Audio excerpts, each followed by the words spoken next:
इहदे नाल ही जनाब दोस्तां भरावां दी खिदमत वास्ते चंद खबरां पेश कीतियां जा रहीआं ने। ਜਿਹੜੇ ਸਾਡੇ ਭਰਾ ਘਰਾਂ 'ਚ ਬੈਠੇ ਨੇ ਉਹਨਾਂ ਨੂੰ ਚਾਹੀਦਾ ਹੈ ਰੋਟੀ ਰਾਟੀਆਂ ਖਾ ਕੇ, ਮਾਲ ਡੰਗਰ ਦੇ ਪੱਠੇ ਬਣਾ ਕੇ, ਮਾਲ ਦੇ ਅੱਗੇ ਪਾ ਕੇ, ਖੁਰਲੀਆਂ ਭਰ ਕੇ ਤੇ ਮਾਲ ਦਾ ਮੂੰਹ ਬੰਨ੍ਹ ਕੇ, ਪੈਸਿਆਂ 'ਚ ਬੋਝੇ ਪਾ ਕੇ, ਅੱਖਾਂ 'ਚ ਤੇਲ ਪਾ ਕੇ, ਸਿਰ 'ਚ ਸੁਰਮਾ, ਜੁੱਤੀਆਂ ਗੋਡਿਆਂ ਨਾਲ ਬੰਨ੍ਹ ਕੇ, ਹੱਥ 'ਚ ਜਲਾਬਾਂ ਫੜ ਕੇ ਫਟਾਫਟ ਪਹੁੰਚ ਜਾਓ ਤੇ ਖਬਰਾਂ ਸੁਣ ਲਓ। ਹੈਲੋ ਅਸੀਂ ਲਾਹੌਰ ਤੋਂ ਬੋਲ ਰਹੇ ਹਾਂ। ਮੈਂ ਬੋਲ ਰਹੀ ਹਾਂ ਸਲਾਉਣੀ। ਹੁਣ ਤੁਸੀਂ ਮਲਕ ਅਸ਼ਰਫ ਕੋਲੋਂ ਖਬਰਾਂ ਸੁਣੋ। ਇਸ ਵੇਲੇ ਸਵੇਰ ਦੇ 8:50 ਹੋਏ ਨੇ। ਹੁਣ ਤੁਸੀਂ ਆਪਣੀਆਂ ਘੜੀਆਂ ਦਾ ਟਾਈਮ ਵੇਖ ਕੇ ਅੱਗੇ ਪਿੱਛੇ ਕਰ ਲਓ।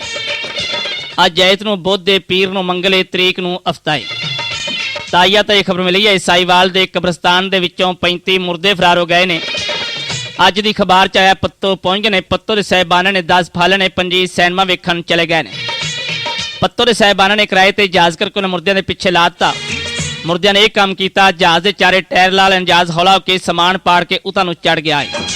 ਇਹ ਖਬਰਾਂ ਤੁਹਾਡੇ ਕੰਨਾਂ ਵਿੱਚ ਜ਼ਬਰਦਸਤੀ ਧਸੀਆਂ ਜਾ ਰਹੀਆਂ ਨੇ ਸੋਟਿਆਂ ਨਾਲ। ਤਾਜ਼ਾ ਤਾਂ ਇਹ ਖਬਰ ਮਿਲੀ ਹੈ ਪਾਕਿਸਤਾਨੀ ਪੁਲ ਦਾ ਵਾਕਿਆ। ਉੱਥੇ ਇੱਕ ਡੱਡੂ ਨਿਕਲਿਆ, ਬੱਸ ਦੇ ਨਾਲ ਵੱਜਾ।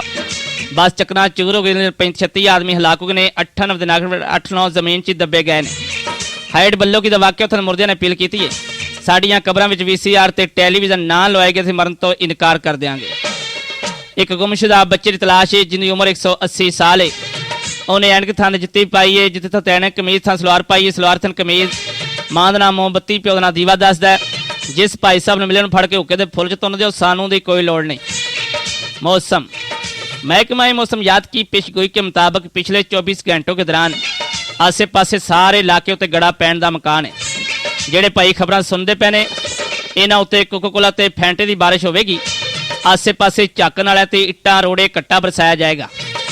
जिन्हां भाइयों ने खबरों की फरमाइश की है उन्होंने नाम सुन लो। राजवाल तो फरमाइश करते हैं कट्टियां कट्टे दे नाल दे साथी। ठींग मोड़ तो फरमाइश करती सड़ियां रोटियां सड़िया तवा। लाहौर तो फरमाइश करते नसरीन परवीन मस्कीन यतीम जवेद बाकी उन्होंने बेबे। कसूर तो फरमाइश करता है केटू थौड़ा बगला बाकी उन्होंने मासी फुफी माचस। खबरां खत्म हुई।